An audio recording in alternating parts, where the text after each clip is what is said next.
বিসমিল্লাহির রহমানির রহিম। আসসালামু আলাইকুম গাইস, কেমন আছেন? আশা করি সবাই ভালো আছেন। হানলি বাজারে আবারও জানাচ্ছি আপনাদেরকে স্বাগত। এখন আমরা হানলি বাজারে চলে আসলাম একটা আইটেম দেখাতে, সেটা হচ্ছে মখমল কাপড়ের, ভেলভেট কাপড় যেটাকে বলে, ভেলভেট কাপড়ের একটা কুটি। এই কুটিটা দেখেন অনেক সুন্দর, এবং দেখেন কি কাটিং স্টাইলে দেখছেন, আওয়ারা স্টাইলে কাটিং, খুব সুন্দর কাটিং স্টাইলে কুটিগুলো সাইজ আছে অ্যাভেলেবেল সাইজ এবং অ্যাভেলেবেল কালার আছে। Originally export quality. এটার যে এক্সপোর্ট বায়ার নেমটা দেখেন, দেখেন এটার যে বায়ার নেমটা হচ্ছে H&M বায়ার, কি H&M বায়ার কোটিগুলো। এই কোটিগুলো সব ধরনের সাইজ আছে। এই কোটিগুলো যাদের যাদের লাগবে, পাইকারি লাগবে, তারা সবাই আমাদের সঙ্গে যোগাযোগ করবেন। আমাদের সঙ্গে যোগাযোগ করার ঠিকানা দিয়ে দিব।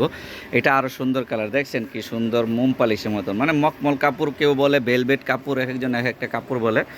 এই ধরনের কুটিগুলো যাদের যাদের পাইকারি লাগবে তারা অবশ্যই আমাদের সঙ্গে যোগাযোগ করবেন, এবং আমাদের সঙ্গে যোগাযোগ করার ঠিকানা দিয়ে দেবে। এবং অনেকে আছে 2-1 পিস নিতে চান, তারাও আমাদের সঙ্গে যোগাযোগ করবেন। তাদের জন্য আমরা একদম হোম ডেলিভারির ব্যবস্থা রাখছি, একদম হোম ডেলিভারি দিয়ে দিব। তা গাইস, এই হচ্ছে আমাদের হানলি বাজার। এটা হচ্ছে ঢাকা নিউ সুপার মার্কেটের দোতলায় 8 নাম্বার গুলিতে। এখানে একটা মোবাইল নাম্বার আছে, মোবাইল নাম্বার হোয়াটসঅ্যাপে অ্যাড করা আছে। চাইলে হোয়াটসঅ্যাপের মধ্যে যোগাযোগ করবেন বা সরাসরি আমাদের শোরুম ভিজিট করবেন ঢাকা নিউ সুপার মার্কেটের দোতলায় 8 নাম্বার গুলিতে। আসসালামু আলাইকুম, সবাই ভালো থাকবেন, সুস্থ থাকবেন। আমার চ্যানেলটা একটু সাবস্ক্রাইব করে দিবেন প্লিজ।